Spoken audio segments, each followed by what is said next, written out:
Okay. The first question. The city of Wilmington has a residency requirement for city employees. What is your position on the current residency requirement policy, and would you change it? I am a firm believer that anyone who is employed by the city, who holds themselves out as interested in serving the citizens of this city, have a responsibility to live among the people in this city. And 5 years is not much to ask for people to reside in this city. From an economic standpoint, it only makes sense. We don't want our taxpayers turning over outside of our city. When those dollars are in our city, it helps revive our city from an economic standpoint. But most importantly, living with the decisions you make for people of this city is an important way to improve and have an investment in the people that you purport to serve. So I believe wholeheartedly in that, and I frankly advocated very strongly when there was an attempt to remove the residency requirement.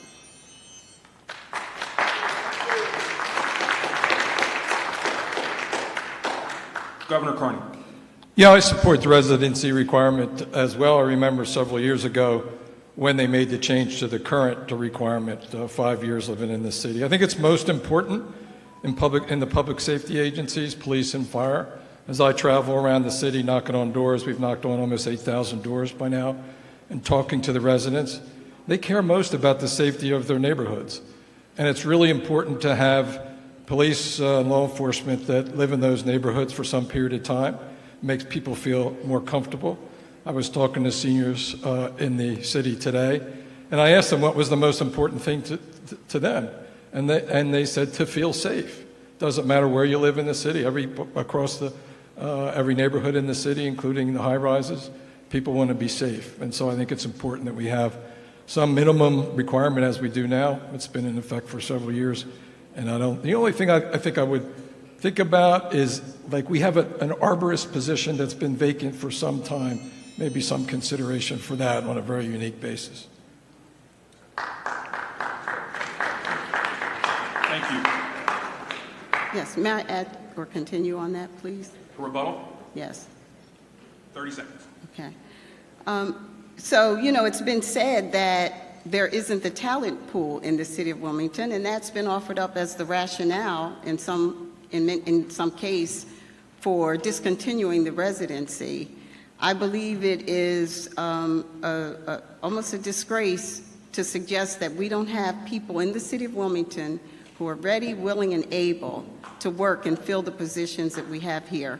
And I'm awfully glad that the City Council held firm on retaining the 5-year residency requirement and not accepting that excuse.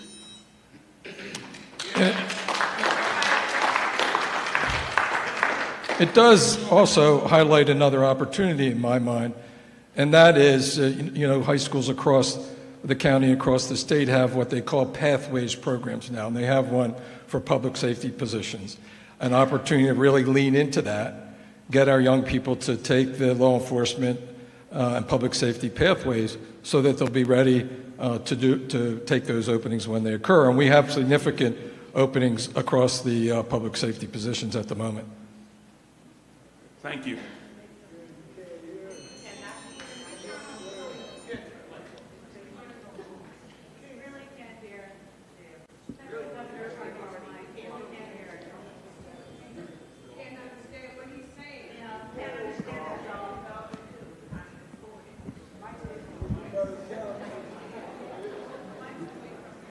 Excuse us, candidates, as we kind of sort through this technical difficulty.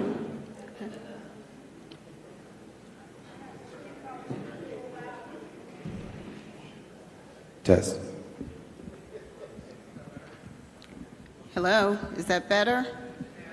No? Testing, 1, 2, 3. No. Bring it closer. Try Hello, closer. testing, 1, 2. Testing, testing. Is that better? Okay, we can fix that then. Testing over here, testing over here. Okay, better?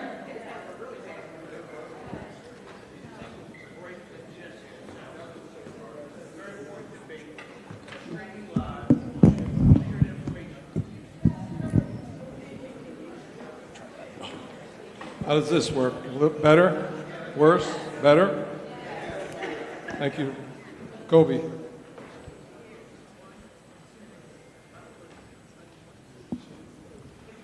All right, best debate ever.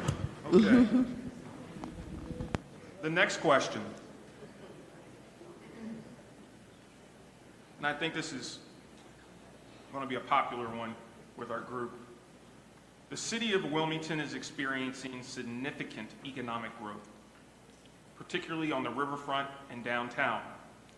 However, many of the city's residents have not benefited have not benefited financially or with employment opportunities. As mayor, what will you do to ensure all city residents will have the opportunities to participate in the economic growth that the city is currently experiencing? So economic opportunity starts with education. And that's one of the reasons that I decided to run for mayor of Wilmington after my term as governor is over. I'd worked really hard for 2 or 3 years to form the Wilmington Learning Collaborative, which is a board that consisted of the 3 districts, Christina, Red Clay, and Brandywine, in our city. We have got to do a better job educating our children. And we've already seen the results from the last set of tests. That's where opportunity starts. And then we have to make investments in families so that the young people can grow up and get the education they need at high school, on to college, or back into the workforce, just like we were talking about with public safety positions. That's where opportunity starts. It also involves contracting with minority and women-owned contractors, which I'm sure we can talk about later. The economic growth in this city has absolutely not been shared equitably across the board with people. We need local hire policies. We need a return on investment for every single transaction that has city or tax dollars in it. Any project that's done needs to have a community benefits agreement where it's very clear that the community gains something in that process. And yes, education is important. And unfortunately, our children have been failed by the State Department of Education.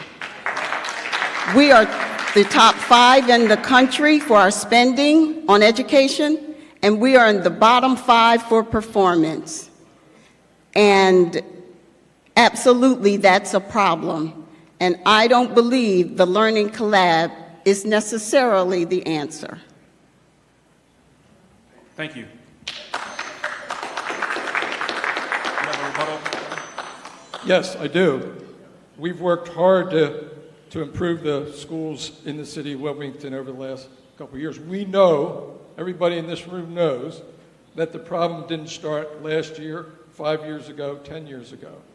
It started in the mid to late 1970s when the busing order was made by the federal court. And we've never really been able to provide the education necessary for our city children. As mayor, I would be focused, as I have as governor, like a razor, making sure we're giving those children what they need. Thank you. I'd like to rebut, if I may. Yes. I believe it was said that we worked hard over the last couple of years.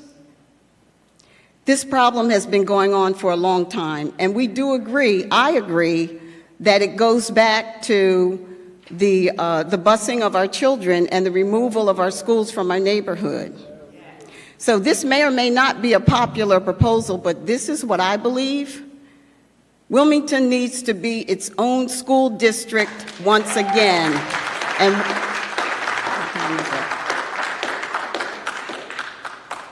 Are we allowed to rebut rebuts? Because I think No. that's what that One apiece.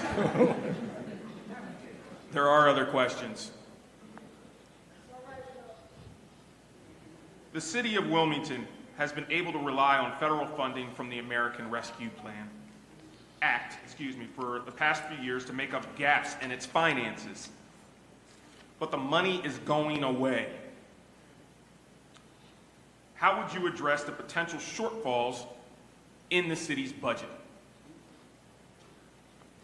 Well, I have a bit of experience in doing that in my capacity as state treasurer and city treasurer, and I have a bit of a reputation for finding waste and recouping dollars. In the first 2 years as city treasurer, my small team of 7 recouped $20 million for this city, just out of our one department. So with access and leadership over all 12 departments, I'm very confident that we will find significant savings, efficiencies, return of dollars to the city. But of course, we've got to expand our tax base. Of course, we have to expand our tax base and bring more business to the city, to bring revenue into the city, and I'm confident in our ability to do that as well. Thank you. Governor Carter. Thank you, Kerwin. When I first took office almost 8 years ago, we had a $400 million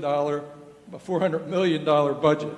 We turned that $400 million budget deficit into a $500 million surplus. Ms. Jones-Potter is right. We need to expand our revenue base. The way to do that is to grow the economy. In order to grow the economy, you have to attract new businesses to our city, and we have to enable businesses that are there currently to expand. And that's why the project to bring Insight and their expansion to Rodney Square is a big deal for our city.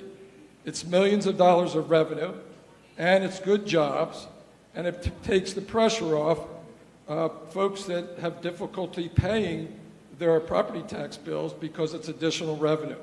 As governor, I also, with the support of the General Assembly, added $5 million to the city budget. Yes, may I? Do we have a rebuttal? Yes, I do. The state of Delaware in studies ranks at the very bottom in terms of economic growth. Negative, the only state with negative growth, negative 1.25% to be exact. One of the things that I believe we need to do much better as a city is to ensure that when we are growing businesses, and oftentimes we're giving tax incentives for them to do that, that there is a financial return on investment to the city, and that math is computed over the life of that agreement. That's time.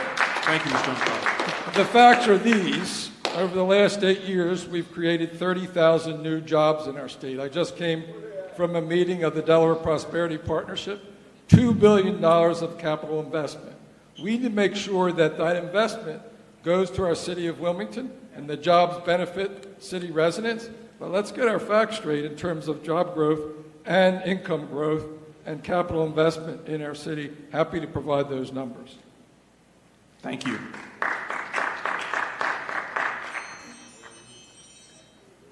I'm waiting for the chime, and there it was. According to multiple studies on housing in Wilmington, many residents, particularly those living on low incomes, spend more than 1/3 of their income on housing. How will you use the powers of your office to help people stay in their homes and people living on lower incomes afford to live in the city? What changes would you make to bring housing policy more in line with your vision? Governor Carter. Yeah, so my vision is to invest in every neighborhood in our city, and we've done exactly that over the last 8 years. We've made the largest investments in housing in the city of Wilmington in our history, including over $100 million of state and federal money in Reach Riverside. I was at a neighborhood association meeting the other night on the east side, and a woman towards the end, she put up her hand and she said, I used to be a resident of Riverside, and now I bought a home in the new community, and it is way better. And it's way better because they took a comprehensive approach to improving that community. New housing, taking down the old, new community center at Kingswood, assistance and programs for children over at the Teen Warehouse. That's the way that you address investment in neighborhoods across our city, and that's exactly what my vision would be and has been as governor. Ms. Jones-Potter. So my vision would be loftier. It would be that more people in Wilmington will be homeowners so that they're not subject to the excessive rents that are charged by landlords. We have long since needed to implement rent control here in this city, and it's become even more a detriment as the rate of rents have gone up with the high-end condos that have been built, with the absentee landlords who are now taking advantage of that market trend and evicting people so that they can do minor refurbishments and then double the rent. So my vision is that we will create more jobs so that it becomes an issue of affordability, that people can then afford to not rent but own their homes, and that we make an investment in this city in helping people become homeowners. Thank you, Ms. Jones-Potter. So we're at the point now, and I believe Kobe is in the back, for the cards with your questions. So if you have questions, comments that you want to place on the cards, please make sure that they're getting to the appropriate person.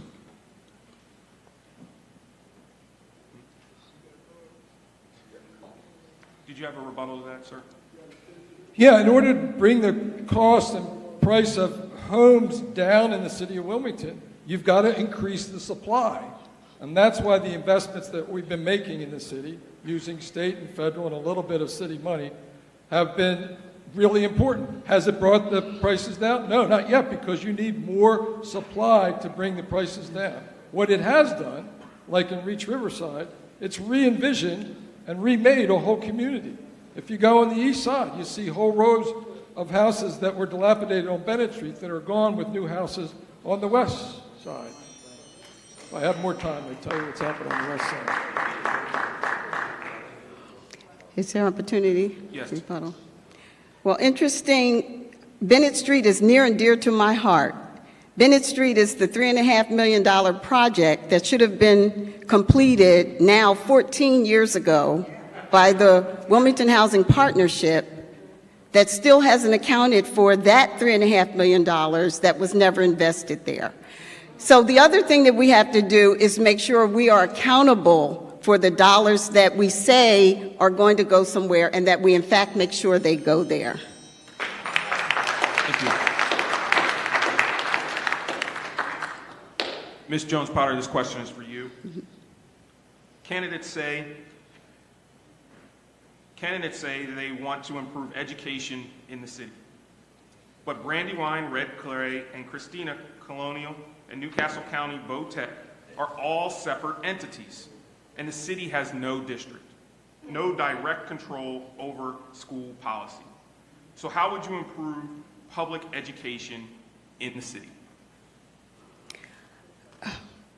Well, I think I've stated my position. I believe we need a city district, and I believe we need to get on to the business of working to get us there. Now, there are some things that we can and need to and will do in the interim as we work toward that. Early childhood education is suffering tremendously. We've got to make sure we are investing in nurturing, incentivizing employers even to invest in early childhood education. Because if we're sending children into the start of school at kindergarten who are already deficient in their learning, then we're setting them up for failure at that third grade mark. So I believe early childhood education is something that as a city we can help support. But creating a mandate to the state for either performing, uplifting our children's performance, or, as I believe, give the children of the city back to the city with its own district properly funded. Thank you. Governor Carney. Yeah, my solution would be to get Christina School District out of the city because they're doing a terrible job on the east side and the center of the city, other parts of the district city, and then come up with what many people have recommended, which is the river plan, half the city goes to Red Clay and half the city goes to Brandywine. That's something that the Reading Commission is looking at, and I believe there ought to be a process around that. But a single district will get us right back into a federal court again. J Street has assured me of that. We've increased our investment in early childhood education by twice. $129 million that goes to the city of Wilmington and communities across the state. We've invested over $150 million in the education of our city. We need to get better results for the dollars that we're investing in the city. It is not a question of resources. If you compare the cost per child in the city, it's about $33,000 a year. It's about $25,000 in the suburban schools.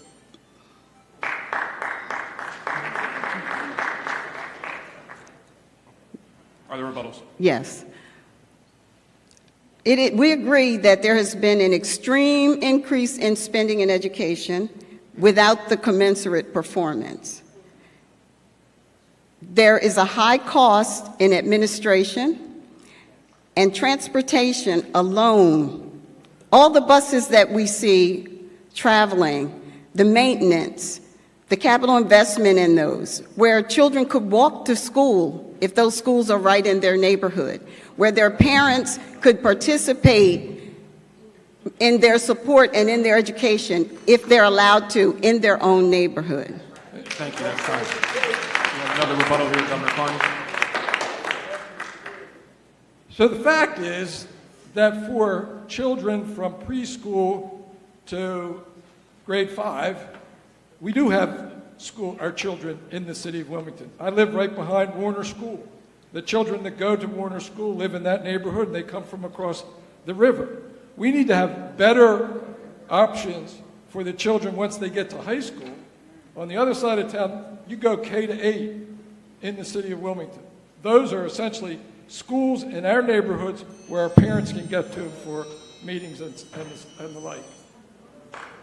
Thank you. Thank you, Mom.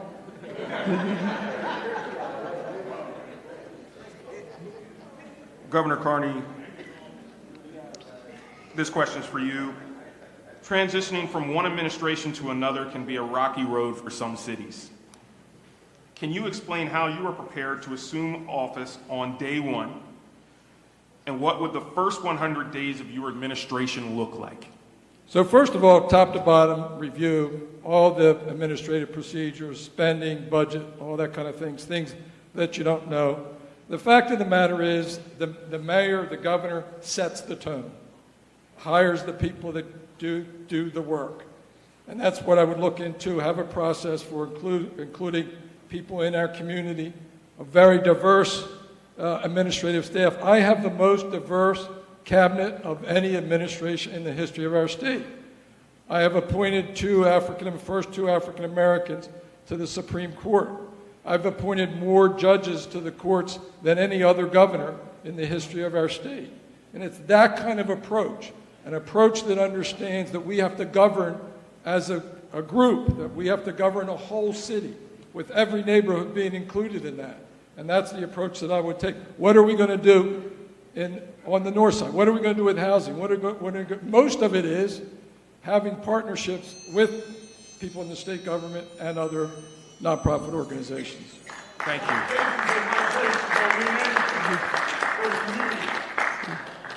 Ms. Jones-Potter. So in the first 100... Excuse, please. What we're not going to do is not going to have all that calling out and be disrespectful to the sanctuary. So whoever did it, whoever said it, you need to stop. Or you can leave.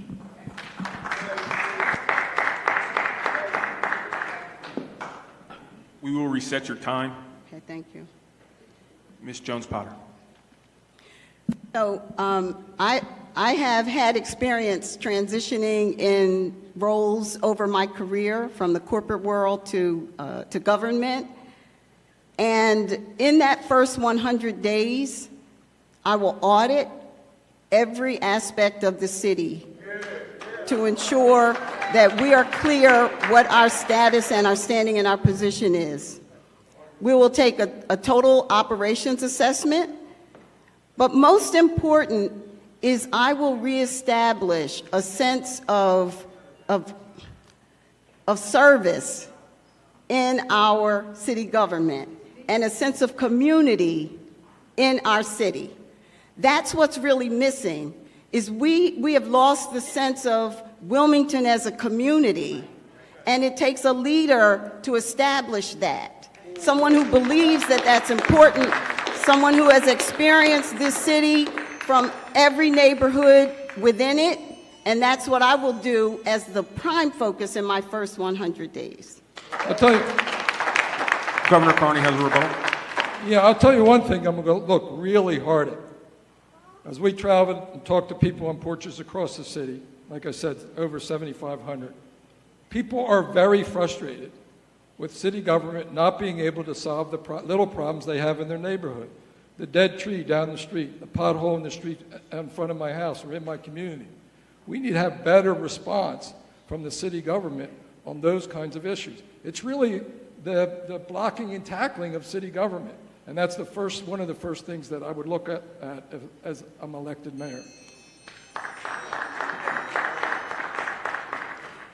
In that first 100 days, I will establish the Office of Neighborhood Development, whose purpose and mission will be to engage the communities all across the city, to revitalize and re-energize civic associations because they are our connection to the community, and to help surface those issues within the community, each one unique, that needs attention and need to be addressed, and help those communities make that happen. Thank you, Ms. Jones-Carter. This next question is for you, ma'am. Yes. Over the past few years, we have seen multiple incidents where members of the Wilmington Police have broken the community trust. We have seen a lack of true meaningful change at the state level when it comes to police accountability. In 2003, the Delaware NAACP and ACLU filed a class action lawsuit against the City of Wilmington Police Department because of this. How would you describe the effectiveness of the city's police accountability mechanisms, and what concrete steps are you prepared to take to create meaningful accountability for misconduct within the Wilmington Police Department? Again, Ms. Jones-Potter, this question is for you. Okay. We have got to do better at the police and community relationship. And that starts with transparency and access to information that people need to have about our law enforcement officers. We entrust them the ability to take lives. And so we need to know how they're performing and doing as they do that. Citizens deserve to know that. So at the state level, I support changing the laws so that that transparency and information is available. At the local level, within the City of Wilmington Police Department, it's very much a matter of accountability. Everyone is expected to perform their job, including our officers, our firefighters, our trash collectors, everyone in the city, and they will be held accountable to how they do that. Thank you. Governor Carney. Yeah, as I said a few minutes ago, there's nothing more important than residents across the city than their safety in their homes and their neighborhoods. But you can't have effective law enforcement unless there's trust and respect between law enforcement officers and the people that in the neighborhoods where they're serving. And so that's a critical requirement. The fact of the matter is we did pass legislation initiated by the Legislative Black Caucus several years ago in 2020. They developed the criminal justice reform agenda that I signed into law. It included a ban on chokeholds, updating the state use of force statute, and the required use of body cameras by every agency across the state. There's nothing more important to transparency than those body cameras. And it was something that we required by law and funded across the state. Do you have a rebuttal? Yes, I believe that it is extremely important that we hire and develop police officers who are in touch and in tune with the community. And I believe that if we have downtown visions in downtown, why don't we have neighborhood visions helping in those neighborhoods, particularly those where the crime and the challenges are most prevalent? And so if we have them, then we have a pipeline of people from the community into our next police class.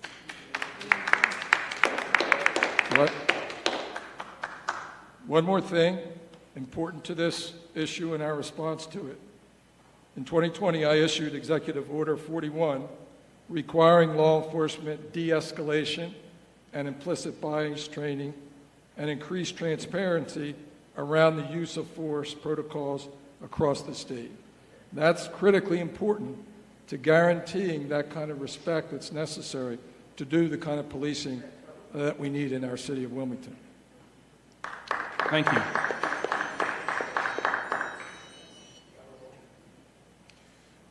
Governor Carney, this question is for you. In 2024, the Wilmington Reparations Task Force issued its final report. This current administration has yet to implement any recommendations from the report. Have you reviewed the report, and what recommendations do you agree with? If you have not reviewed it, when do you plan on doing so?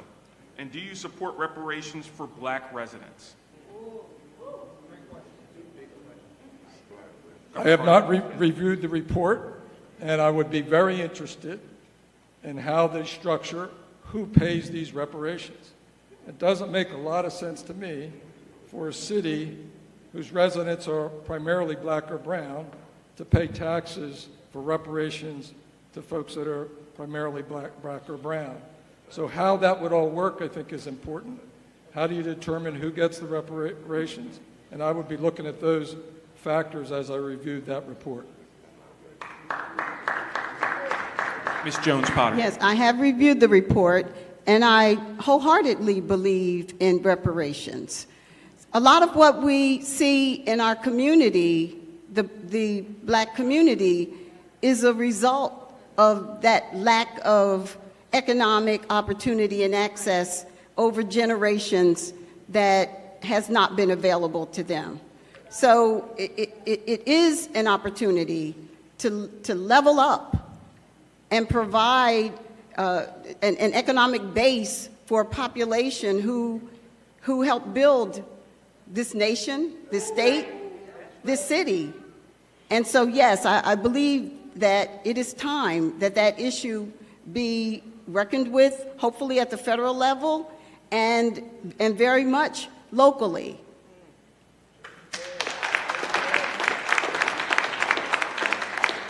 So I would just say this. It certainly makes way more sense to do it federally, where you've got a huge national tax base with people of all color and creed that would be paying for those reparations once you determine how you're going to distribute them, than to tax city residents for that purpose when you would be providing some of those funds to people that live in the city. That part is, I'm not sure how that works. Okay. Did you want to rebuttal? No, I'm fine. This is the part where we go to the questions from the audience. We're at 7:10. The questions from the audience, as you saw, they were delivered to me, and I will go through and try to find questions that you have not answered as of yet. To be honest, some of these are redundant from the questions that you've asked. There are several in regards to school districts. They are not as specific as you've gone into detail, right? We can get into some of those if you would like. Any questions for those? No. Yeah, these are 60-second questions. Gentrification is real, and there is a concern within the public safety sector of the Wilmington Fire Department that the department isn't representative of the community in which it serves. What would you do to ensure that diversity is reflected in new hires, retention, and leadership? The last question went to Governor Carney, so this question will go to Ms. Jones-Potter. Yes, so I believe we need to expose our young people to career opportunities of all sorts. And when I was a kid, most kids, when you ask them what do you want to be when you grow up, they'd say a police officer or a firefighter. So I think we want our children to see that as a noble calling now. And so some of the things I would do is connect our officers with our children in ways that they can see that and aspire to that as a career option in a way that they'd like to serve and make their community better. And then we have to make sure that the pipeline into the city, the application process, is not prohibitive or culturally biased in a way that it's not allowing a level playing field for those who apply, and that the leadership in that fire department is engaging and has his or her people engaging with the community in a way that it's a place people want to be and want to serve. Governor Carney. Yeah, I frankly happen to agree with Ms. Jones-Potter on this. I think exposing people to public safety positions and careers is incredibly important. I think having those pathways for our city children as they go into high school, whether it's Howard High School or some of the suburban high schools that they go to, I think it's really important that we have the residency required on the front end so you can attract those folks who live in the city, who are familiar with the neighborhoods, that we can incentivize other younger people to do the same kind of work. And I think the exposure, as Ms. Jones-Potter says, is incredibly important. That's how people, I think we ought to do the same thing with construction contractors. Encourage young people to go to Howard and to go to Del Castle, as they already do, pick up a trade, turn that trade into a business, and rise, accumulate health, wealth, and stay in the city and buy a house.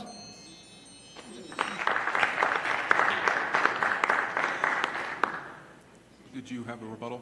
Yes, I think the question also asked about retention. And so to that, I would seek to understand, why are we losing officers? Why are they not staying with us here in the city?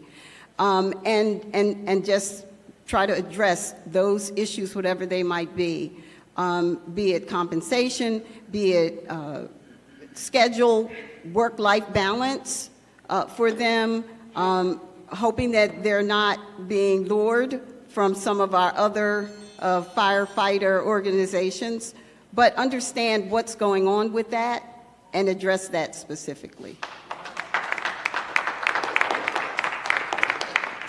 I would just, in the same vein, I would just make sure that we have child care opportunities available for those men and women in those two departments and for the rest of city employees and, frankly, people that work in the city. That's critically important for people deciding where they're going to work and who they're going to work for.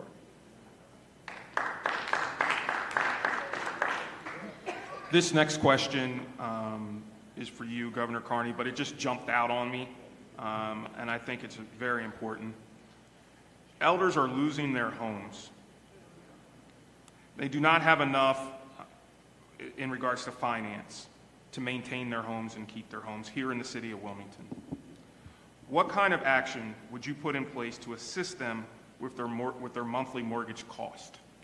Yeah, so there are state programs that do that already, but one of the programs that I think has been very attractive to me that the city is doing right now is they have a program. It's limited for sure, and this is where you need a mayor who can get resources from other governments and from nonprofit agencies to do changes, upgrades to the front of their house, to their systems, their heating system, to enable older people to stay in their homes. Making those investments are not just an investment in that individual homeowner and that senior citizen, but it's an investment in the whole neighborhood because it brings the neighborhood up. Same thing with vacant housing. Vacant housing, eliminating vacant houses is an investment in that particular person who buys it It's an investment in that minority contractor, and it's investment in the whole neighborhood by removing the blight that's on that block. So it kind of goes hand in hand. But I've witnessed it on the east side, and it's a program that works.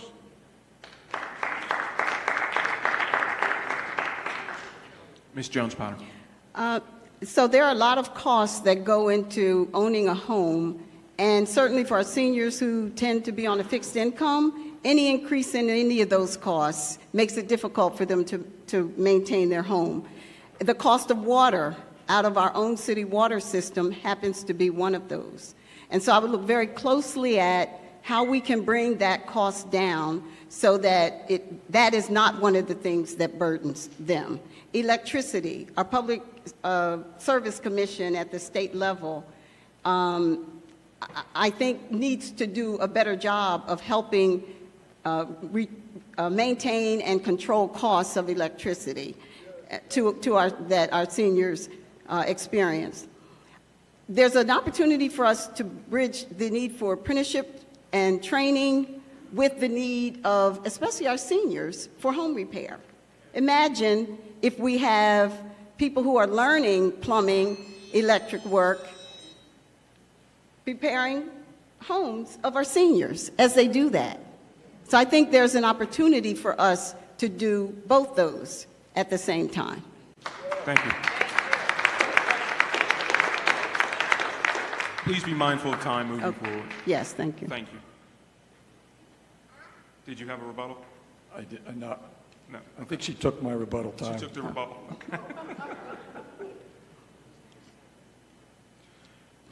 There was a question here in regards, which I think is very pertinent in today's world. I'm personally not a fan of electric vehicles, but there are so many people that are, in regards to the provision of charging stations throughout the city. What is the plan moving forward? Your idea to deal with this issue, because there's just not enough. Would love to know your thoughts on this. Well, those who own electric vehicles may not like this answer very much, but that wouldn't be one of my top priorities. I mean, I'm just being frank.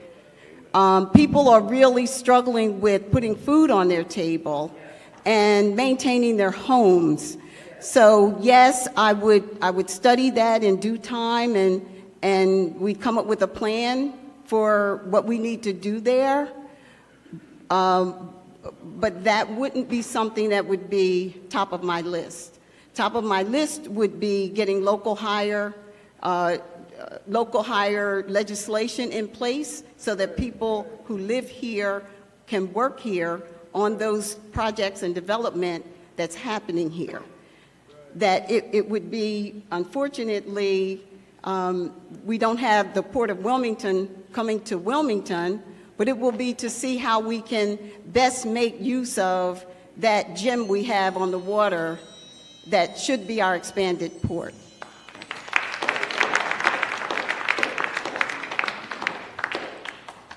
Governor Carney, this question is for you.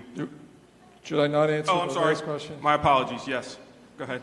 You probably figured out that I don't have a plan for electric vehicles in the city. It is something that we've got to look at for sure.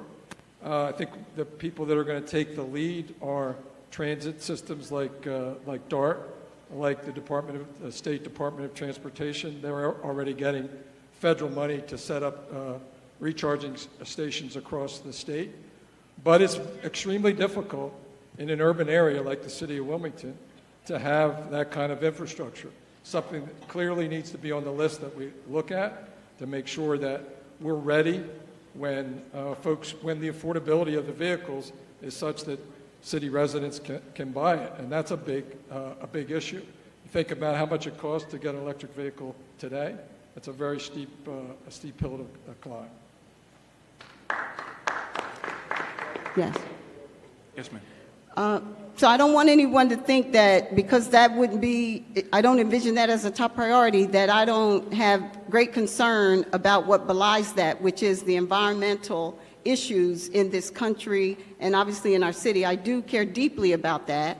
And we'll be focusing on those environmental issues that are really serious and currently at hand. One of them being the lead that is in homes that is causing learning disabilities and challenges for our children every day. I worked very hard in implementing the DLED program here in the city and would continue that. I would just go back to one of the things that was mentioned a few minutes ago by Ms. Jones-Potter, and that's the Port of Wilmington. The Port of Wilmington is one of the most important assets that we have in the city and the region. And the expansion to Edgemoor is going to be a big deal for hundreds, if not thousands, of workers that'll work out there.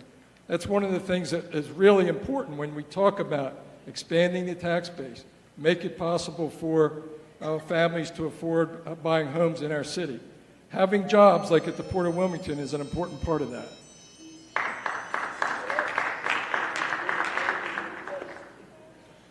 Next question. I think I got it this time. I get confused too, sorry. Please explain how you plan to expedite your strategic platform to improve the following: youth gangs and drugs, youth literacy, and recidivism of felons. There's a few others, but for the sake of time, we'll do those three. Yeah, I'm not sure I can do all of those three in a minute. But let me just say it this way. There's nothing more important in what we have to do in education in our city schools is making sure that they can read proficiently by third grade.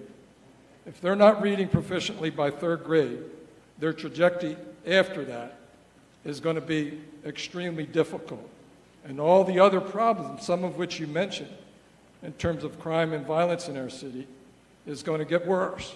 With respect to that, we have a partnership with Wilmington Police Department. It's not exactly a partnership, but we provide social workers who approach the young people involved in groups and gangs in our city and try to encourage them to put down the guns, get out of the gangs, put this lifestyle away.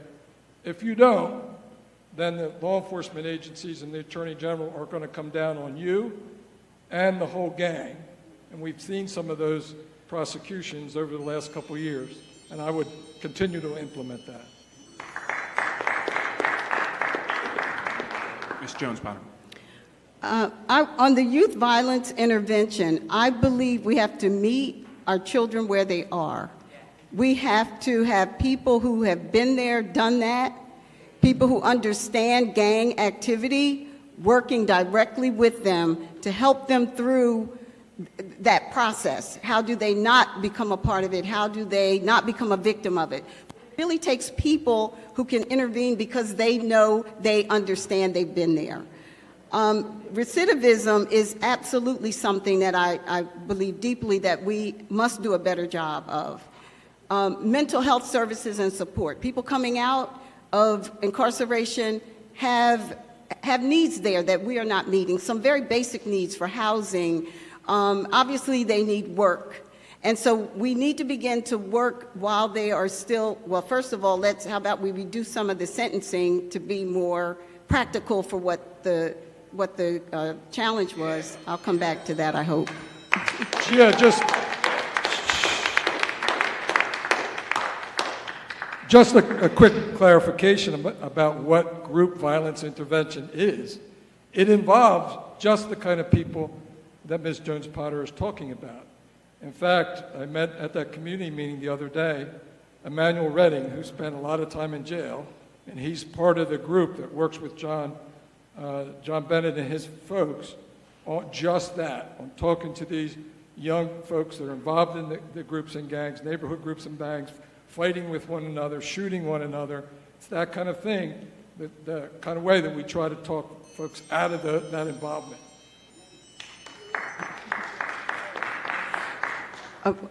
We do agree. GVI is doing a really good job, and I believe that is representative of the kind of initiative that we need to not only have, but expand.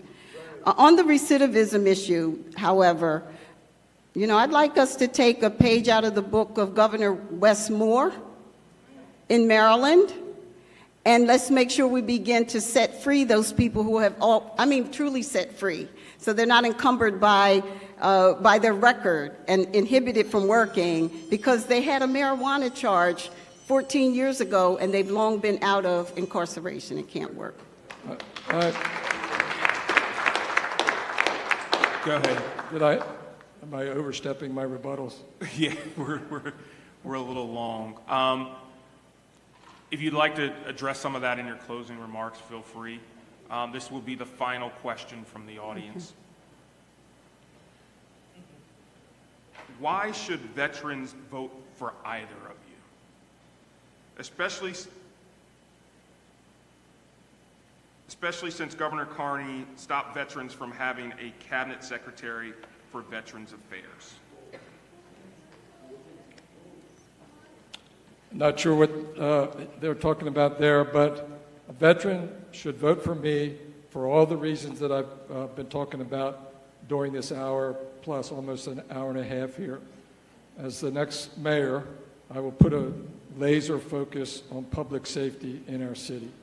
Everywhere I go, every neighborhood, every front porch, senior citizens I talk to today understand that having clean and safe neighborhoods has to be a number one priority.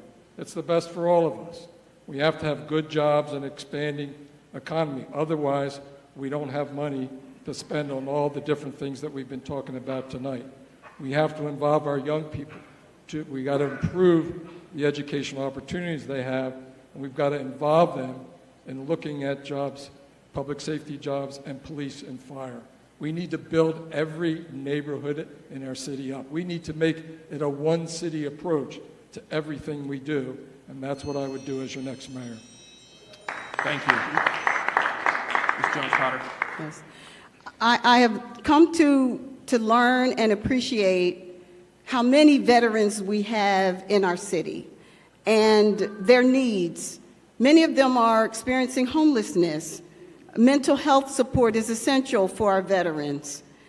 They are an important constituent base, and I would have an advisor to the office of the mayor who is a veteran, who can speak to and help us understand those needs and give us some advice on what we can do as a city to help that population. They are a constituent base with a unique experience that deserves specific attention, and I would give them that.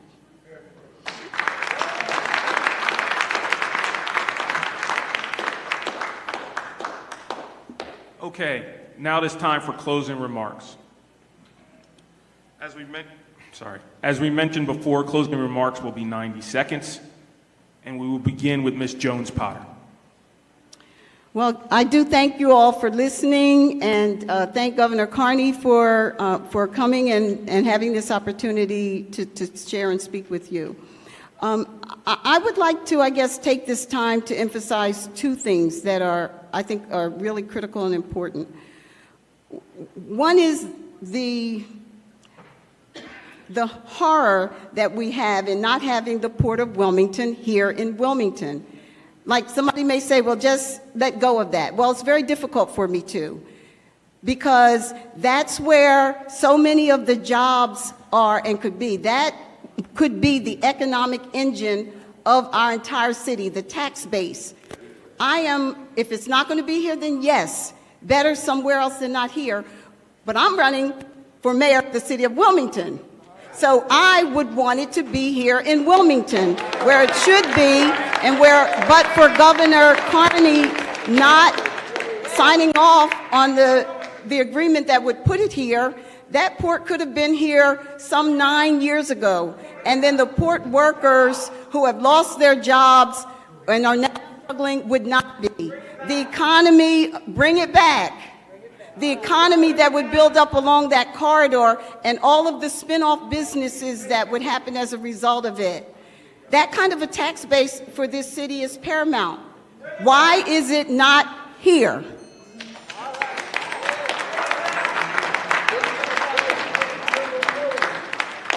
Governor Carney. Yeah, the Port of Wilmington is here. It's alive. It's doing well. It's creating jobs and wealth for so many people in our city.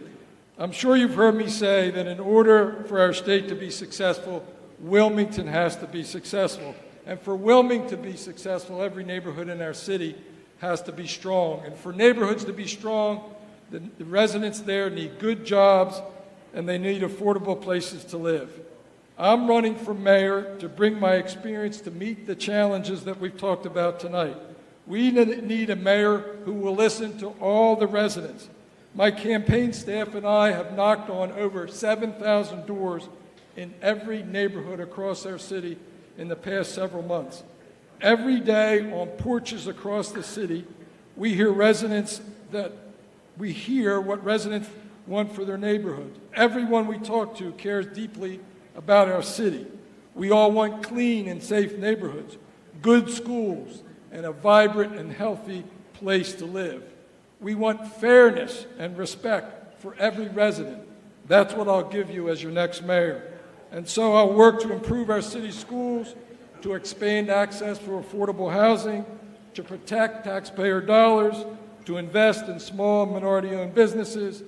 I'm confident that we can build a better city for all of us if we work together, but only if we work together. And I will provide the leadership necessary to do so. Thank you, Ms. Jones-Spotter, for being with us tonight. Thank you.